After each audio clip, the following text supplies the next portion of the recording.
Welcome to the NBA Coast to Coast podcast brought to you by thelines.com. Coming to you from the West Coast, Josh Lander, joined as always by Nate Weitzer on the East Coast.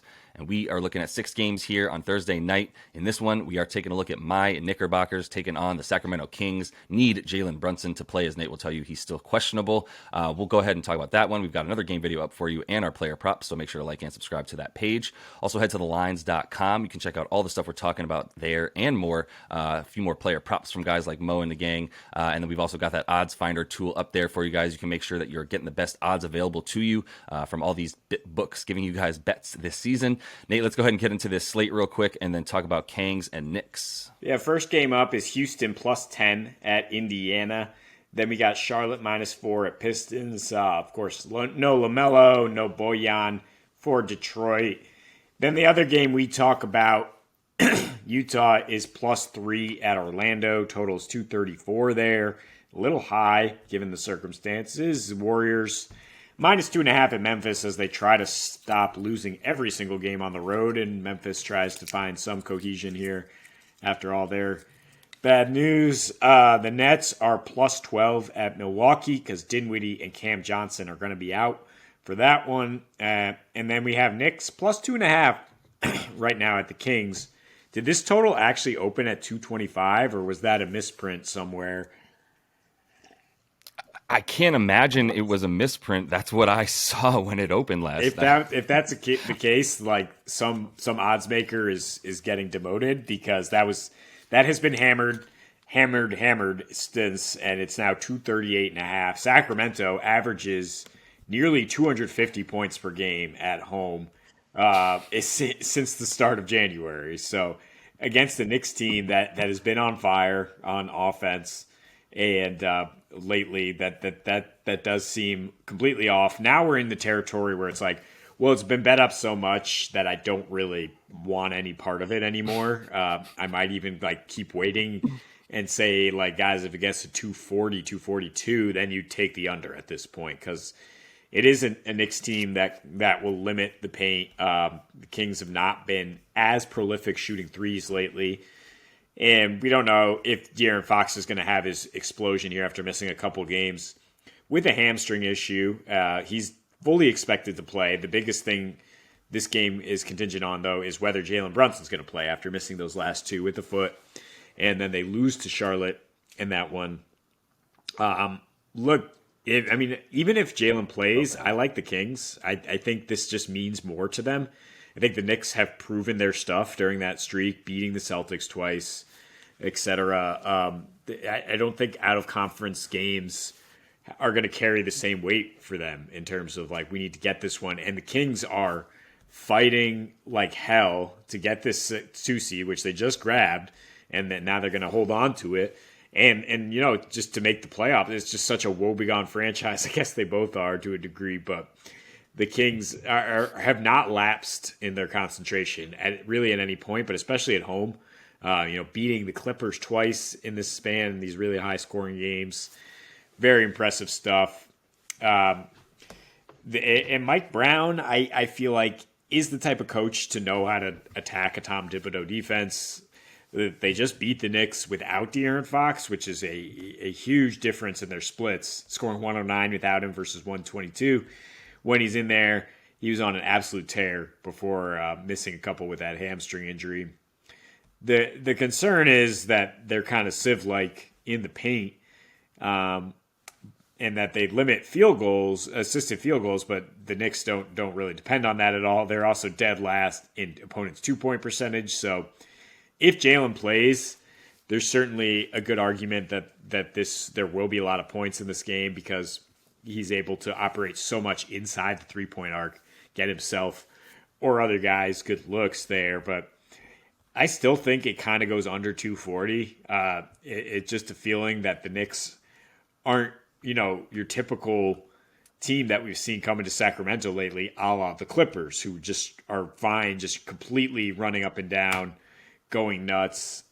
They've gone over in 8 of their last 10 against Western Conference teams, have the Knicks. But it's kind of skewed by some of the teams they play. They play the shell of the Suns, the shell of the Warriors, and lighting those teams up not necessarily the same thing as when you have a Kings team that's motivated, and what they do defensively is really it's as impressive as offensively, right? I mean, let's concentrate on the fact that the Knicks are winning games because they're a two-way team because they have Josh Hart now. They're better defensively, and on the road in their last six, won five of them, limiting fast break points, paint points as always. And yeah, I just think they'll be able to slow down the Kings' breaking offenses enough, and that Sabonis won't necessarily be able to control the paint on offense with Mitchell Robinson there hounding him. So I don't think the Kings are going to be scoring like 125 like they usually do, and that makes me lean under a little bit. Yeah, I mean, 238.5 is high, but I think you sort of opened with a pretty startling point that the Kings games average close to 250 in Sacramento. So that's terrifying. I'd probably still take an over if I was going to hit the total on this one. I'm really everything I want to say is dependent on Jalen Brunson playing. I also want to make a few quick points. One, the Knicks are not a woebegone franchise. They don't have the longest playoff drought in the history in sports right now, like the Kings do. So let's just start there. Which a drought that's about to end. Thank you, Sacramento. Yeah, you The could other think thing, that. the Knicks did win their Knicks won their prior matchup in New York. That was a different game. De'Aaron Fox didn't play in it. Do what you will with D Fox right now, because like you were saying, 26.5 points feels high for a guy coming back from a hamstring injury, missing 2 games. But at the same time, like he was averaging 33 points a game in his 7 games prior to that injury, which is a terrifying stat, and 7 assists as well, which feels like maybe his prop is low at that point if you think that there are going to be points in this game. But once again, I think it comes down to Jalen, to be honest with you. There's the startling splits that these two teams have when their point guards don't play it's really obvious. It's really stark, right? Without Fox, the Kings score 109 points a game this season. With him, the 122. Like this engine doesn't run without him, right? He is the engine of the entire car, this offense. And then for Jalen, it's similar stuff. Like, I mean, they have probably I don't want to say a better supporting cast by any means, but I think they have a few other guys who can carry the load. In the meantime, Emmanuel quickly is obviously not shy. At this point, we saw what he did against the Celtics when they didn't have Jalen Brunson and still won that game on the road. But what's interesting with and without Jalen stuff this year is just like when they're on the road with him or without him rather, their games don't seem to be quite as high of scoring versus when they're on the at home rather. And so just interestingly, it's not a very large sample size, but like it's a very specific situation that like without Jalen on the road, they're basically just like scoring not quite as many points. A few more points than they are at home. The pace is also a bit up, so like without him, they're just not as efficient of an offense. It's basically just 9 more 3-point attempts per game when Jalen's not in there because it's Julius Randle, newly found 3-point guru. Apparently, Julius Randle, who's been averaging more than 9 3-point attempts for the last like month and a half, almost 2 months of the season, which is how he got inserted into that 3-point contest in the first place. Because all of a sudden he was just like, I'm hoisting, and that's their offense. And Quickly's responsible for that as well. When he's playing without Jalen Brunson, obviously his usage goes way up, and then the amount of threes that he shoots in that usage also go way up. And so there's a reason for that.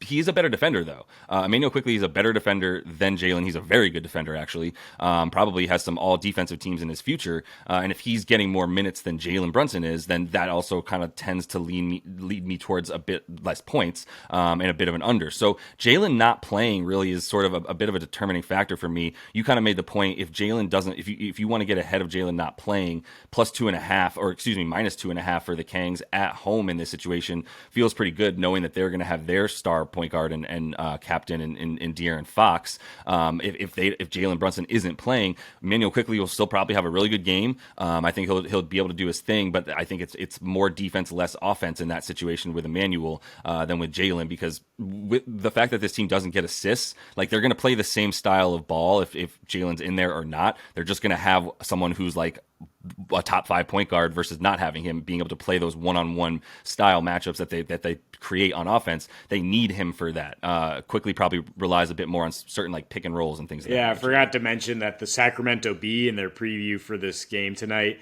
said we're watching the status of 2 all-star guards from each team and then completely must have facepalmed their editor, realizing that Jalen Brunson was not an all-star for some stupid student. But he is lighting the league on fire since. And just to address that, I mean, could the Knicks and Kings be any more parallel right now, having, been, I mean, I guess the Kings in the early 2000s were a contender, getting all the way to the Western Conference Finals. They were thwarted by crooked refs. The Knicks thwarted by Michael Jordan. But in any case, both of them have been woebegone since, and I will not have you say that you think are not one of the most downtrodden, laughed at franchises in the last 20 years. But yeah, looking at this particular matchup, I mean, the Celtics game with Quickly is an anomaly. The Celtics are an anomaly right now. They will cough up any lead. The Knicks have played a ton of overtime games lately too, against both the Celtics and others that have skewed their totals, more points per game. So I mean, like you pointed out, the road games are still not averaging that much, and even if Sacramento does average those kind of crazy things, those are typically against the Western Conference and up and down teams. And you look at De'Aaron Fox against the Eastern Conference this year, it's varied wildly depending on whether he's facing, I think, a team that has more athleticism and more paint protection like the Knicks. And overall, averaging 19.5 points per game.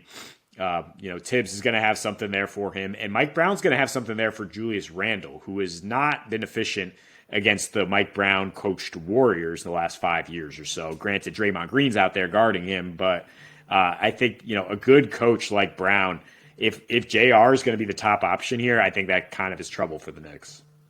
Fair. I would also throw out there, actually, though, if, once again, Jalen Brunson does not play, pay attention to that before you do anything with this game, to be honest, unless you're trying to get ahead of him not playing. I also like RJ a bit. This team, the Kings do give up a bunch of points. Keegan Murray, not the best defender as a rook, and from that position, small forward, power forward, whatever you want to call him, he plays just up front court forward on the wing as well. Like I like RJ in this matchup. He had 27 and 9 boards last game, as well as getting to the line 9 times, and with that type of bully ball. So anyway, that is all the time we have for you guys in this one. Make sure to like and subscribe to that page. Continue to follow along and check out the other couple videos we have for you today, including those player props. And until we see you next, happy betting.